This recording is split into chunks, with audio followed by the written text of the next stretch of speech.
I'm Doug Atkinson here at Solutions Review, and I want to thank all of our panelists and speakers for participating in this quarterly mini jam. These events have been wildly successful for us, helping to drive almost 850,000 subscribers to our YouTube channel. And of course, we are continuing to build the always-on community site at InsideJam.com, where you can connect with experts like you'll see today, along with colleagues and peers, and continue the conversation around enterprise technology. If you haven't already joined InsideJam.com, please do. And if you have, please invite a colleague to join as well. Thank you very much for being here, and enjoy this event. Solutions Review presents Inside Jam, an enterprise technology community. Hello and welcome back to the Q2 Mini Jam as our discussions on agents of change, automation, innovation, and adaptation continue. My name is Jonathan Paula. I'm the Director of Multimedia and Events here at Solutions Review, and I am honored once again to bring in our next group of panelists as they discuss Fortress AI, deploying AI agents for Ironclad security. I'm joined by Michael, Daniele, Greg, Josh, Keitron, and Simon. Thank you, gentlemen, for being here. Really appreciate your time. Michael, you've agreed to moderate, so we'll have you go first with our introductions. 30 seconds or less. Tell the audience a bit about yourself. I'm Michael Morgenstern. I'm a partner and co-lead of the cybersecurity practice at Dablin Consulting. We help clients with designing and implementing secure processes and governance for new and existing technologies, including AI. Excellent. Thanks for being here. Appreciate it. Next, let's go over to Daniele. Good afternoon or good evening on my side. Daniele Catteggio. We are a global not-for-profit organization and we do research in the space of cyber. Anyway, hi, I'm Greg Sullivan. I'm co-founder of Cioso Global. We're a group of former Fortune 100 CIOs and CISOs who are here to democratize cybersecurity and CIO leadership to smaller organizations than the ones we came from. Thanks, everybody, and appreciate the opportunity to be here. So Josh Ray, founder and CEO of Blackwire Labs.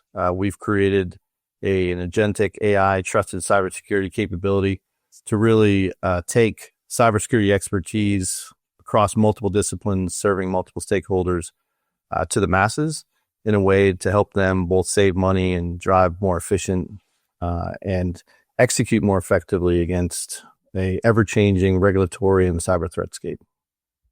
Excellent. Sounds good. Thanks for being here. Appreciate your time. Keitron, over to you next. Thank you. My name is Keitron Evans. I'm the VP of Product and Content and AI Strategy for InfoSec Institute, where we try to empower the human side of cybersecurity, and we also run a pretty large research and development hub. Hello, everyone. My name is Simon. I am the director of our security analysis team here at CSAS Security Group, a Danish company all the way from Copenhagen. So appreciate the opportunity to join as well. We're a company starting from a long series of expertise within the cyber intel space, and then moved on to incident response and the MSSP world as well. So hopefully we can talk more on the AI topic today. Looking forward to all that. Thank you again, one and all, for being here. I'll step out of the way and let Michael take things from here. Good luck on the discussion. Thank you. Welcome, gentlemen. We're here today to talk about autonomous agents in modern cybersecurity organizations. I see agents as the next step in a multi-year journey of greater and greater automation that cyber teams embarked on many years ago. Yes, there are absolute differences, how autonomous they are for one, but the goal seems to me to be the same, to focus humans on the most critical IQ intensive functions and automate away all the rest. Fortune 500 CIO friend of mine used to say, automate the suck, everything that people don't want to do. We're going to talk about security in particular today, from threat detection to automated response. How are you all seeing AI agents get inserted across the security spectrum? To me, blue team seems the clearest. We've got endpoint protection, we've got zero trust, etc. But what else is there out there? GRC, security engineering, red team. Are humans here to make the final call, or are humans here to watch the agents do their work for them? Coming from a bit of a strong background in the analysis space, of course, the AI agents is a huge part of what we do in MDR space, so managed detection and response. And we very much go under the notion that we want to make the lives easier and the analysis quicker of the people sitting behind the screen utilizing AI, but we do not want to leave the final call to the AI or to the machine itself. So we always augment, improve, and better the AI space by having the person having the strong people and skill sets and talent behind the screen to say yes or no, to make the final call as to, especially when it comes to mitigation and response items. Well, I might say that I'm going to, agree with what we just heard, as in certainly agents are going to transform pretty radically the way in which we do many of our activities in cyber. I see them as a tool, though, a tool that are going to augment humans. I doubt that will ever replace them or us. In the sense that there are way too complexities in order for them to be ungoverned. So we're going to be very happy and successful if you're going to be able to apply a strong governance approach around the way in which we're going to handle agents. But if we achieve that, then certainly there is plenty of opportunity, from red teaming, you mentioned SOC, and I guess we're going to drill down into the aspects of the security, the positive impact of the security operations center. But yes, we need to maintain that gigantic caveat that fully autonomous agents perhaps are not going to be, at least for now, a good idea. Anybody have an opposing view, or is he right? Like we don't have to worry. Well, let me slightly correct that. Always meaning in a time horizon that is no longer than 3 to 5 years. Okay. Always, it's never a good word in this space. So, right. Well, I just say I think Michael, over time it may be harder to trust the humans than it is now to trust the agentic. So the humans are the ones that make the mistakes that create the circumstances we're here talking about today in the first place. Yeah. So maybe the pendulum will swing. Go ahead, Josh. Yeah, I was going to say one of the things where I think humans are always going to have a place is really around driving kind of what is the right question to ask, and then being able to kind of triage both the outputs of any type of agentic solution, right? So I think, the areas of expertise where folks that I think will both embrace kind of AI and thrive from a kind of a go forward human resources standpoint and skill set standpoint is kind of moving their skill set from the doing of some of the specific tasks to really kind of driving what are the right questions to ask in order to solve kind of orders of magnitude, I think, more difficult types of problems. And I think where we've seen folks be successful in our clients is where they've started to kind of move in that direction to drive kind of the creativity approach, where before they would be kind of mired in, not having a particular type of skill set to execute against a set of tasks or a broader solution. Yeah. I mean, my background is intelligence. I come from the intelligence community, and I ran and built a bunch of offensive operations teams where we developed exploits and things like that. And one of the things I can say is I think it's very niche dependent. Like, for example, developing exploits, finding, ROP chain exploit vulnerabilities and other things that lead to us being able to eventually write exploits and stuff like that. I think those things are going to become very agentic because the agents have proven to be much better at that than we are, because they can sit there and chug away at it 24 hours straight, not take a break. And that's really what gets your head in that, is just the endurance. It's kind of like a marathon.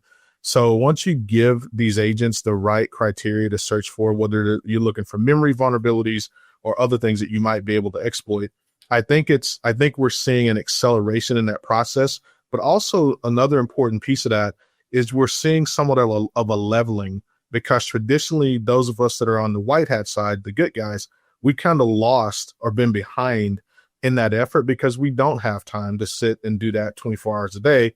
Whereas the malicious threat actors, this is like how they make their money. So they do have that time. So having agents to take a lot of that work, it kind of starts to level us out a little bit. We're still behind, but it's definitely something that can get us ahead quickly or get us some ground quickly. So why are we still giving humans, veto power in this path? Yeah, I think it boils down to trust right now. I think it's kind of, if you think about early day SIM, early day, IPS, right?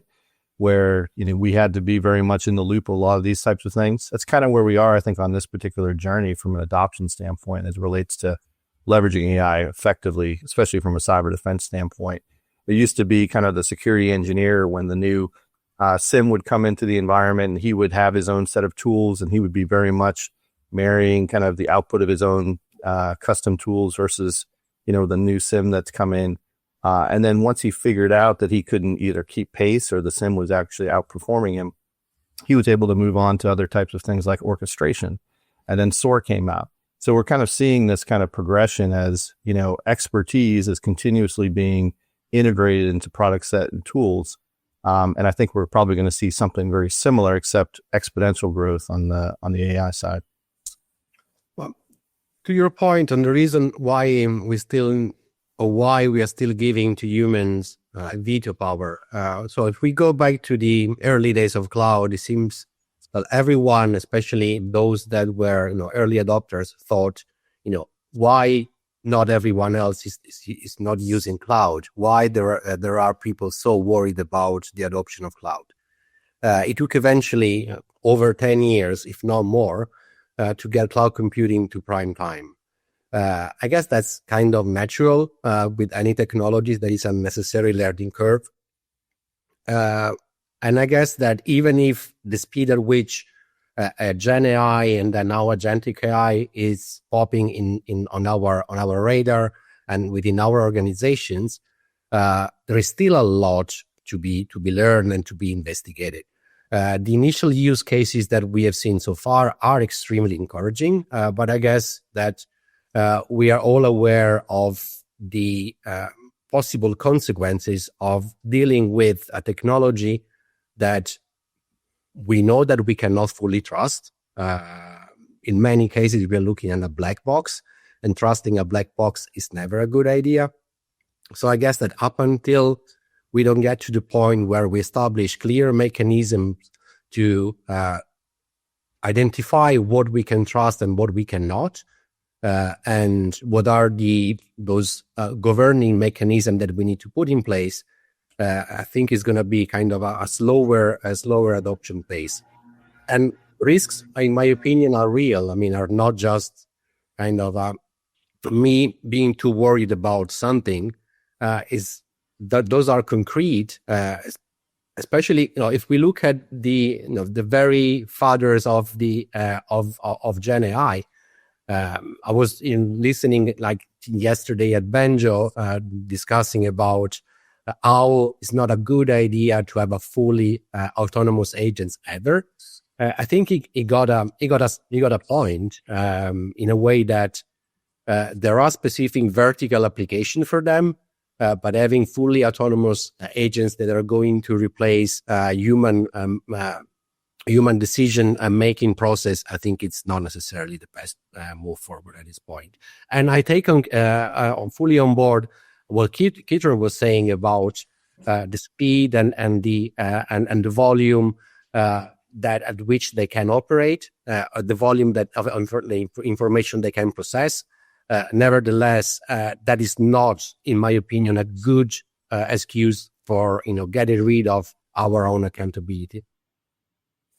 2 years ago, maybe 3 years ago, we were talking about different tiers of agents, right? Tier 1 kind of doing initial detection and triage, and then maybe we'd learn to trust tier 1 and we'd start to allow agents to take proactive actions. And then maybe in some distant future, after we got comfortable with that, then agents would be pen testing and threat hunting.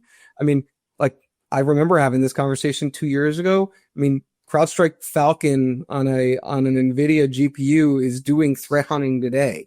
So, I mean, we're in internet speed. So what's coming next? Yeah, I think a lot of it, Michael, is people, sometimes we're in denial, especially like if the innovations tend to threaten our own jobs or our own existence in the industry, right? So I think sometimes there's a healthy dose of denial there. I can remember when Uber first came out, I heard all these people saying, well, I saw an article where an Uber driver kidnapped a person and all these things, as if that couldn't happen with a cab driver. They were trying to make the argument that it was a fad. And now, like, most of us don't travel anywhere without picking Uber over traditional taxi, right? And I see a lot of that happening with some of this stuff as well. So still people in denial. I was talking to a drone pilot a couple of years ago, and he told me, I'm gonna tell you a dirty secret. Like, the drones actually do everything better than we as actual drone pilots do, other than correct when there's a mistake. So I think that, to me, that's everything that you can imagine is coming next. But I think the reason, tying it to the previous point, that there will always be a human in the loop is really for that corrective part, right? Like, everything is great until something goes wrong. And still, we tend to have an edge on reasoning through corrective actions and things like that. So when the AI gets confused, or when it gets a piece of data that's just wrong and it doesn't have the logic to know that that data is wrong, I think that's where the human in the loop is always going to be valuable. Yeah, I agree 100%. I think both from the human curation of the data set as well too, right? The validation of, whether it be the knowledge base or the training set is going to be and continue to be incredibly important. When you look at just the amount of AI generated content that's being pushed out on the internet now, right? And just the internet itself being a reflection of humanity, how do you want, that particular agent to kind of respond based on a knowledge base that is, highly vetted, as well as, highly expert in nature to perform a certain set of types of tasks, right? So, I mean, I think that's where, again, human level of expertise is going to really shine in the future, especially around work, that many of you guys do on this call around creation of high-end products and content that are very useful in training models, right? So a big shout out to CSA for that, as well as CSI too. I mean, that's fantastic work that's being done that is incredibly useful in kind of driving corrective action and correctness from a expertise standpoint on what's being trained on. I think for me, actually, there's an interesting point in the validation and correction kind of space. But I think circling a little further back, both Michael and Danielle and Josh actually mentioned the words of trust. And I think before we start building up that level of trust, you need that human there to talk to what is it that the agentic part delivers. And at the same time, I don't think that we're ever going to be in a situation where fundamentally security boils down to trust. And the best way to build trust is also to do that through relationships, even between company to company or organization to organization, ultimately person to person. And I believe that we need to, and humans, the human part needs to still be there to augment and to do the relationship part, building the relations that is needed, and to assert the trust into whether it be AI-based technology or not, but assert the trust into the security products and deliveries that you as a company or as an organization or even as a country will start to deliver towards the industry, essentially. And I'll just add back to the point about the tools. I think one of the most uncomfortable situations in business I've been in, and anyone I think would agree, is having to explain to a board of directors that someone outside the organization knew something about us that we didn't know about ourselves. And that's oftentimes what these things come down to. So let's not forget that the tools we're talking about using to our benefit, the threat actors are also using to their benefit. And let's also remember that among the best collaborators in the world are the threat actors. Here we are today having this conversation as a group, to a group. And so we're participating in some form of that, but these guys are participating at a highly technical level, and they've become very, very effective at it. No cyber attack I've seen in the last few years has been the act of every single act that had to be conducted and worked perfectly for them it's not possible to have been conducted by a single team. So we better put ourselves in a position to have at least the tools that they're using against us. And AI, it's in that category today. So let's move to our next topic, use cases. So particularly defensive use cases rather than offensive use cases, at least at the moment. We'll get to the other side of the coin shortly. Pick your favorite use case and then tell us about it. All right. Yeah, I'll go first. I think a lot of folks will probably focus on some of maybe the threat operations use cases, although I got a few favorites in there. But, one of the ones that I really like is I was working with a CISO in a large manufacturing OT environment, and he was really trying to make the business case to his board for additional budget for part of his security program where his CIS controls had a low maturity score. And his strategy, which I thought was very good, was to kind of augment that investment to be able to get lower cybersecurity premiums as a result of kind of demonstrating progress and improving that maturity. So one of the ways that we did that is we looked at his whole list of CIS controls, and we were able to kind of, write some specific prompts to basically take his cybersecurity controls that were equal to 0 to a 3. We were able to provide him very specific recommendations and implementation steps as far as how to do that. So then he had a kind of a roadmap as far as execution across those low areas of maturity.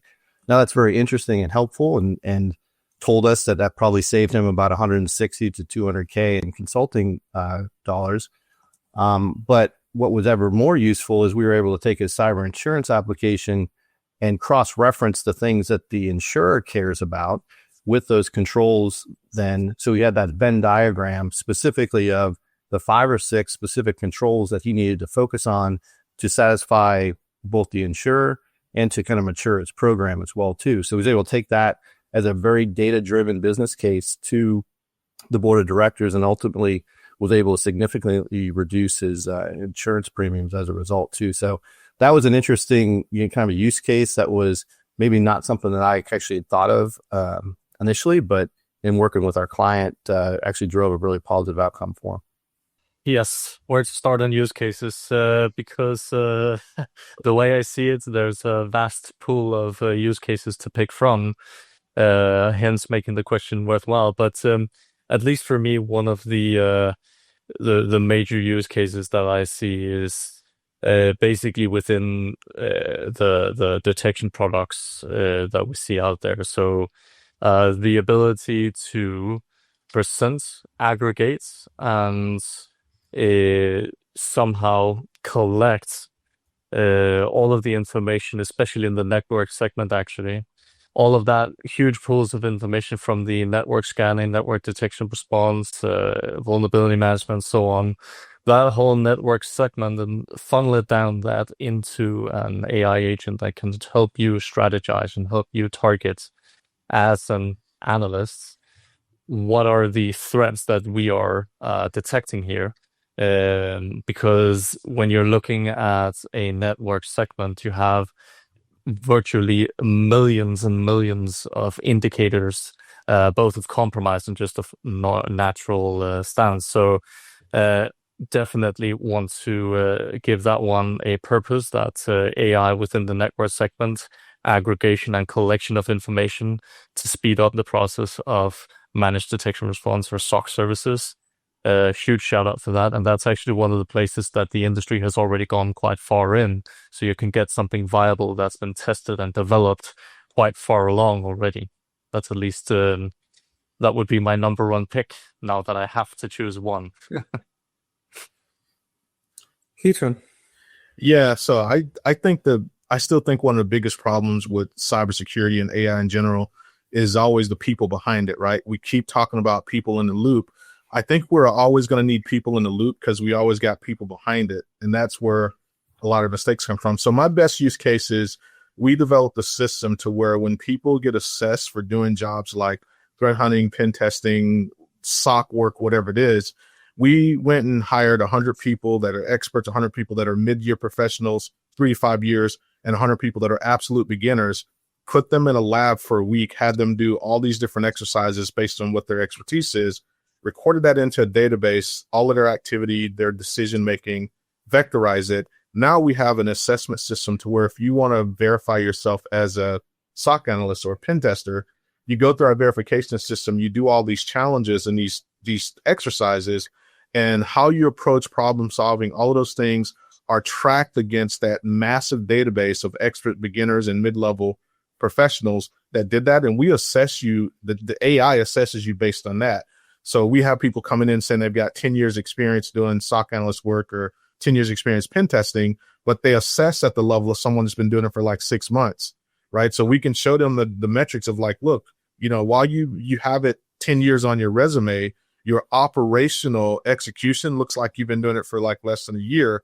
So sorry, either we can't hire you or we can't pay you the $400,000 a year salary that you demand because you've been in the industry 10 years because you can't actually do the job. So that's my favorite use cases because it's something we recently rolled out in our training systems.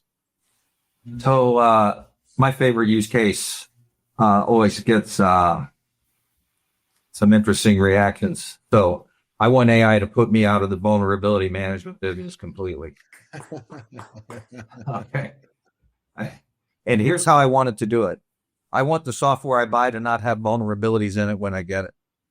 And so I want the software OEMs to use AI to do the vulnerability identification before they send me the software.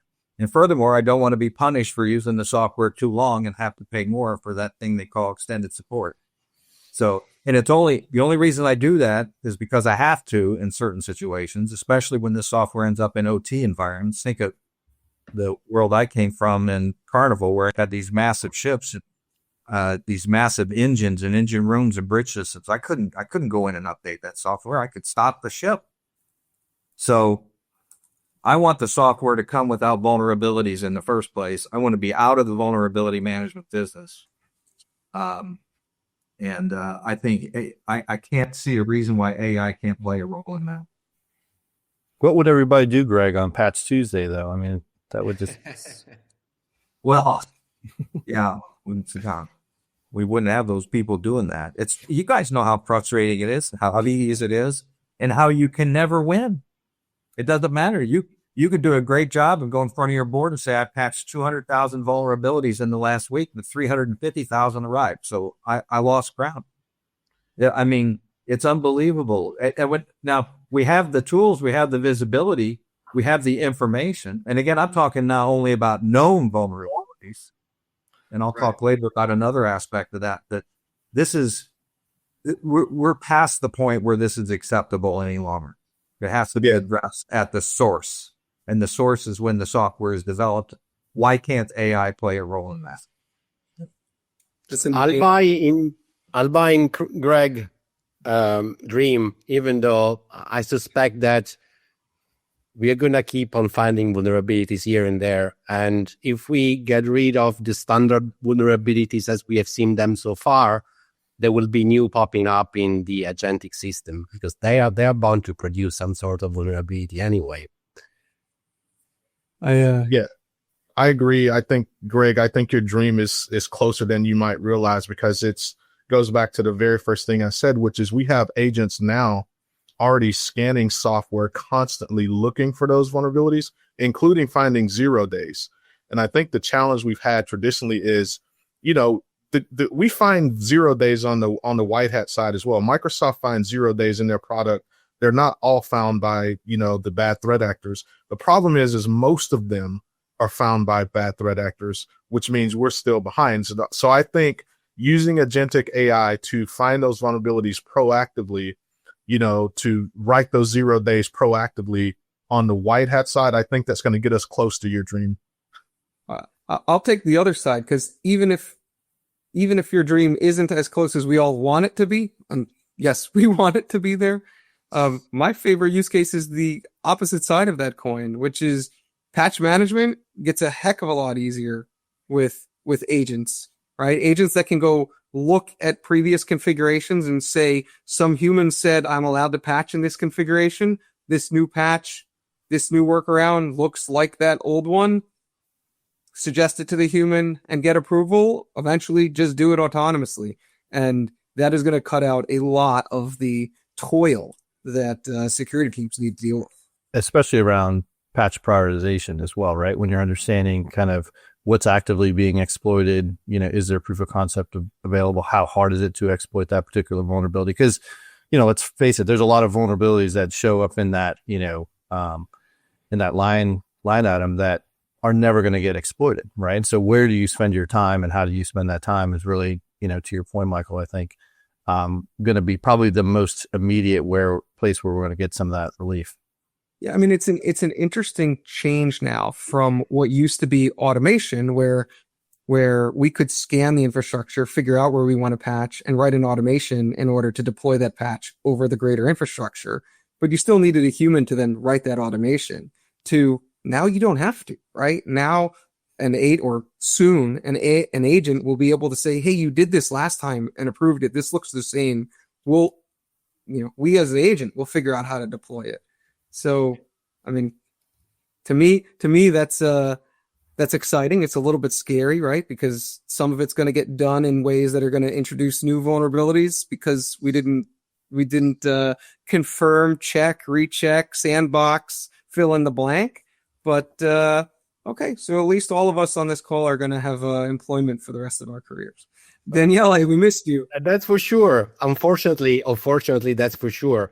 But I guess that at this point is worth, mentioning then, the need of, distinguishing between, levels of autonomy. All of us are, were witness of what happened not long time ago with CrowdStrike. So a massive rollout of a patch that has caused billions of dollars of damages. So that means that, yes, those are going to be all opportunities for us to be quicker in the way in which we do our job. Nevertheless, again, I would again call for to be a bit cautious here.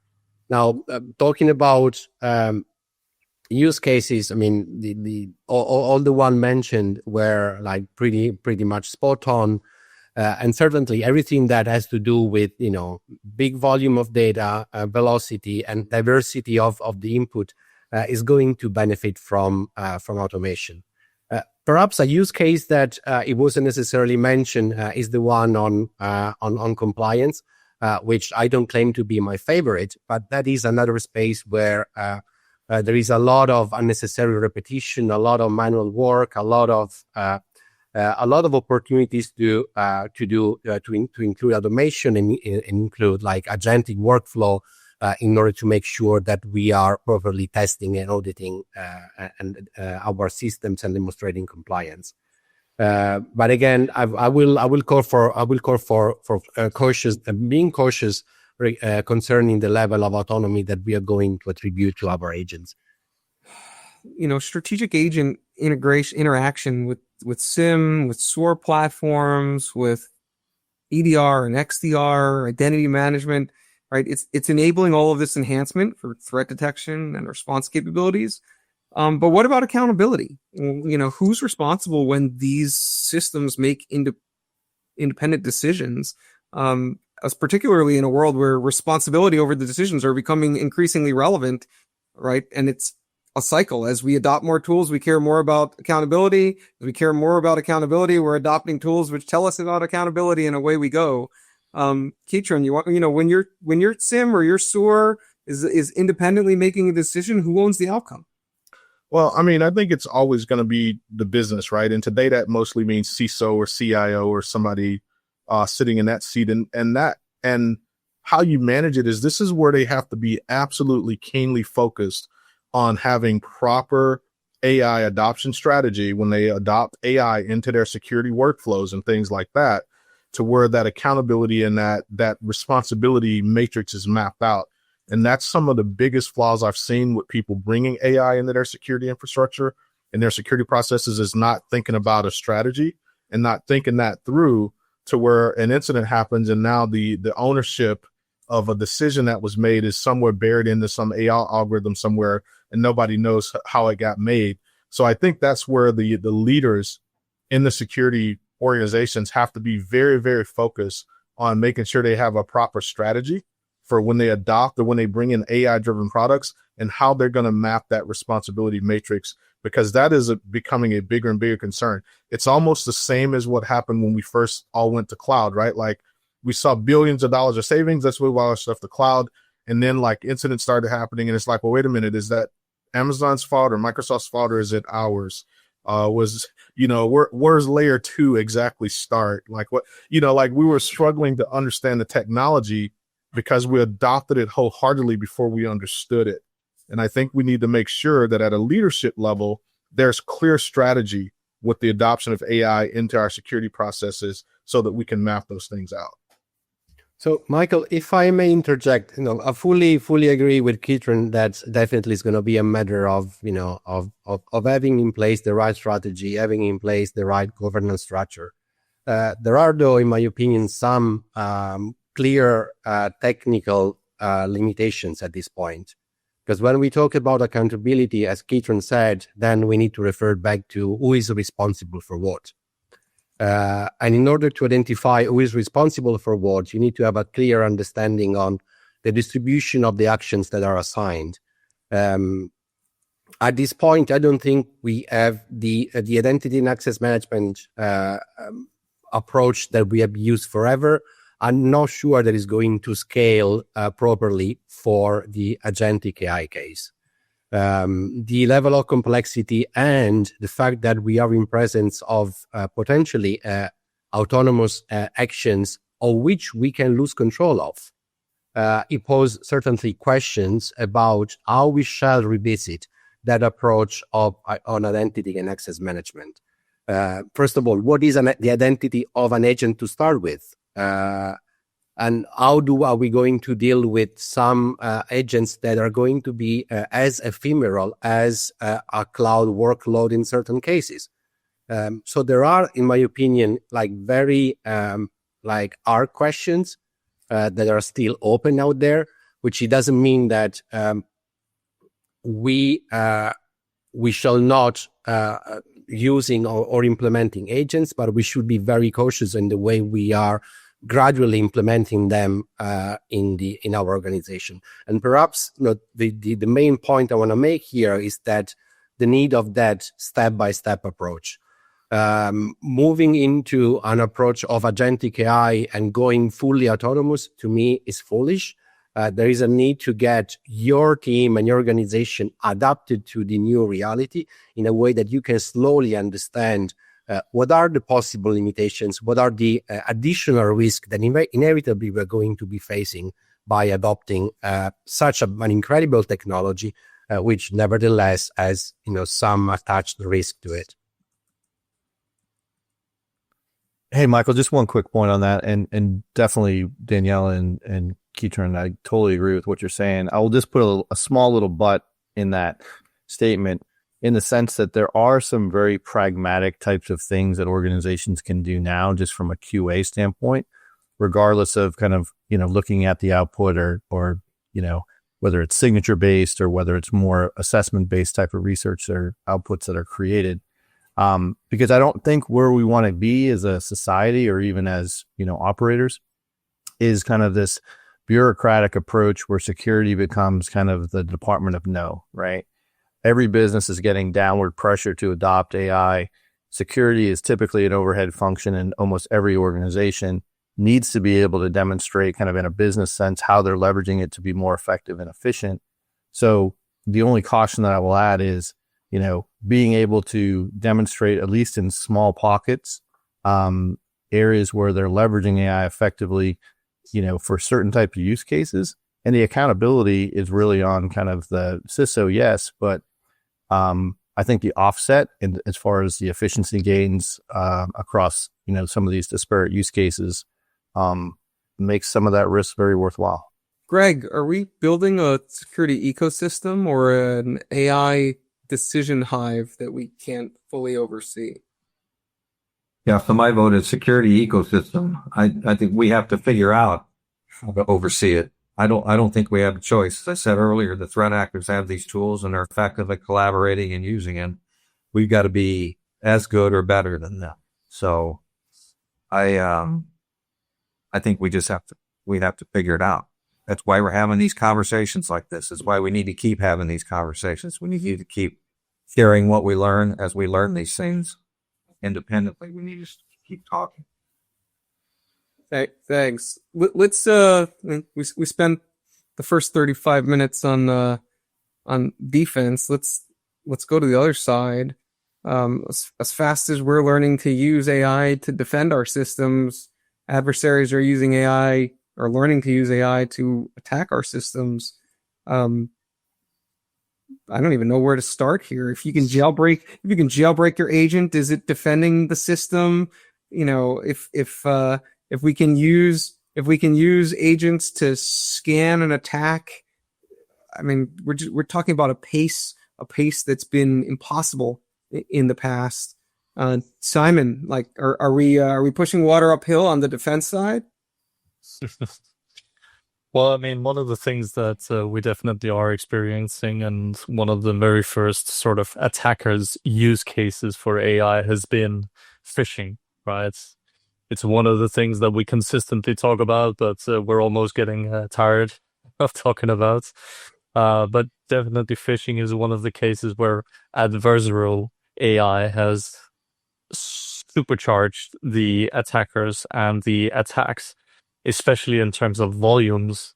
Surely the sheer number of attacks that adversaries can now send out to try and compromise accounts and infrastructure. And you can take similar kind of thoughts when you're talking about utilizing AIs from a offensive standpoint in red teaming, so a legitimate purpose. I think one of the great use cases here is talking about the concept of purple teaming, where you can basically test out your defense mechanisms and your blue teams by utilizing these relatively low cost but efficient enough AI toolsets to try and test your infrastructure and see, are we at least at the level where autonomous kind of attack simulation can be defended by the defense mechanisms that we have, talking about AI or not. So I think that's definitely something that we should try to continue to explore on an industry level, is utilizing AI for attackers as well. Definitely, yeah. Final parting thoughts on the topic. I think should we go around the screen? I don't know, go around the room. Daniele, in balance for red team, for blue team, for good, for evil, like where are we landing here? Well, talking about red teaming, we just published, in fact, a really good paper, and you were one of the author, Michael. So I guess you can talk to that as well about red teaming agentic AI, which it was more of understanding how we can better test and validate the agentic AI workflow, or whatever other type of implementation that an organization is going to look at. Now, for me, it's pretty clear as that this is an inevitable choice for everyone to make. The only point that I try to make, I guess, during this conversation is that everything has to be taken with some sort of salt or grain in our heads, as in we must make sure that we are balancing the application of agentic AI workflows with the right governance around it. I want to go back to the point of trust that I was making in the beginning, which is necessarily, in order to be able to fully take advantage of the benefit that agentic AI and Gen AI and AI in general is going to offer us, we need to find, first of all, mechanism to evaluate them properly. And at this point, I feel that they are somewhat missing. Now, as Cloud Security Alliance, we started to do quite a bit of work, especially in the space of trust for AI. We are building a framework of controls in order to be able to better govern whatever instantiation of AI technologies that you can think of, which is, by any stretch of imagination, it's a final step. It's very much the beginning of a journey. We are in presence of a technology that is evolving so fast that building the controls around it to grab point is going to be extremely difficult, which it doesn't mean that we shouldn't go for that. So perhaps if I can make kind of a call for action, I would certainly encourage, all of you and everyone in the audience to reach out to Cloud Security Alliance and help us in developing those best practices, those frameworks that are going to be able to help us in better govern a technology that, from the look of it and from the initial use of it, it's absolutely fantastic. But as always, the devil is in the details, and we need to look into the details very, very carefully. From my point of view, go full throttle with the AI in security, in operations, everywhere where you can think of good use cases to utilize this. Go straight ahead, develop on it, use it, experience it, I would say, for good and bad, up until the point of, and this is my opinion, decision making. We have been in situations where we have shut down a very important person in certain corporates, and we've done that knowing that there was a compromise ongoing on that person. But having an AI to think that something is going on and to act upon it, you're in a very different situation. So have at it, full throttle, develop all you want.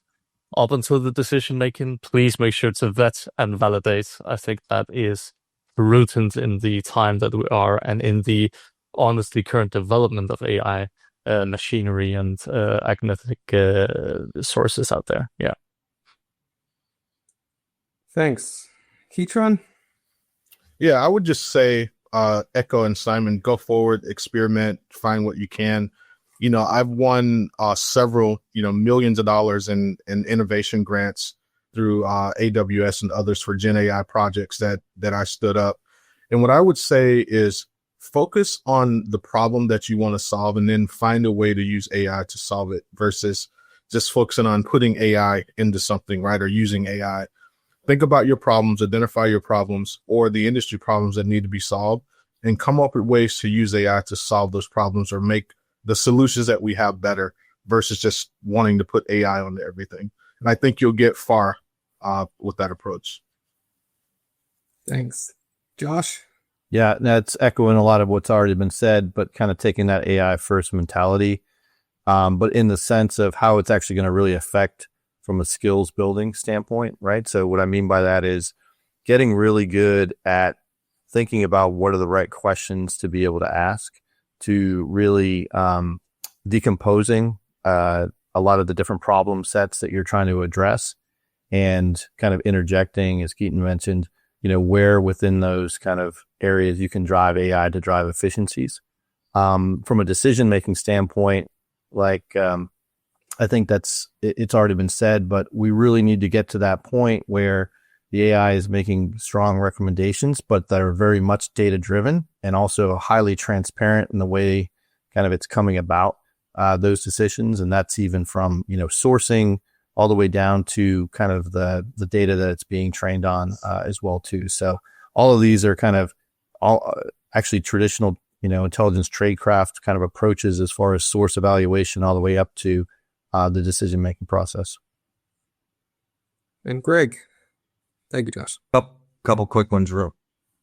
So first, OT environments, and I mentioned it earlier in my experience with it. So we have to live with aging and critical vulnerabilities in OT environments. We kind of don't have a choice. So first and foremost, we need AI to help with detection of threat actor activity in those environments and quickly get over to the humans for make a very quick decision, like everybody said.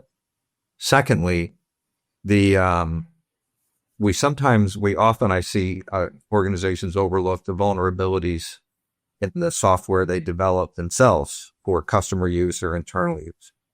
And I'm not talking about vulnerabilities in our own code. I'm talking primarily about the third-party components that we embed. And oftentimes from open source, oftentimes I see community editions. Enterprise editions are more secure by definition, but still vulnerable. And I think there's a great opportunity there. And there are now SBOM software bill of material tools available to do vulnerability. I would just say not management, but awareness, raise vulnerability awareness in those tools. But I just want everybody to know we need to take those seriously as we take all the other vulnerabilities. And I'm always on the lookout for new opportunities for AI in that space. And I'll just comment that we're building new defensive systems whose spend and complexity are outpacing human oversight, at least at points now. So we're shifting risk. We're creating risk in our infrastructure, our users, our companies. In many ways, we're just starting to understand how it works. That said, for the first time in my 25-year security career, it feels like we're a little bit ahead of the curve in the sense that we're talking about these things before attackers are blowing them wide open. So, maybe we've got a quarter or 2 quarters to get our acts together and put the right defensive systems in. I think that's a wrap for right now. Thank you all. Indeed. Thank you, one and all of our speakers and experts. It's been a pleasure listening in for the last 54 minutes here. But before we go, I'd love to invite each of you an opportunity for some self-promotion, whether you'd like to plug your book, your podcast, consulting solution, whatever it is. We'll go in counterclockwise order, starting with Simon. 30 seconds or less or so. All right. Well, as the introduction said, we're a company based out of Denmark, Copenhagen. And I believe that talking on the topic of AI, there's a lot to be done, and we're doing a lot in that space. But even with that, we're supercharging our own intelligence, AI, and MSSP models with a company called Allurity, which is striving to build a European force of cybersecurity and even spanning beyond those borders. So, a super exciting journey where we're more than 10 companies a part of it already, and definitely looking to have a large-scale impact of cybersecurity as a whole. And just a thank you to Insight Jam here for inviting me and giving me an opportunity to express my opinions on behalf of CSAS on the AI topic. Glad to contribute. Yeah, thank you. So I'm Keitron. I'm VP of Product and AI Strategy for InfoSec. And what we do is we do the education side of cyber primarily, to where we're educating everyone from your kids in high school on how to use Roblox securely and how to play their Xbox securely, all the way to the people that are on your SOC team that do reverse engineering. We have boot camps and all kinds of asynchronous training on those topics. And we're very much into cyber and AI training and using AI to enable that training to get us to a point to where we will eventually have truly agentic and extremely hyper-personalized training for every individual, to where you're not kind of force-fed the same stuff. All of your training is based on what you need at that moment in time.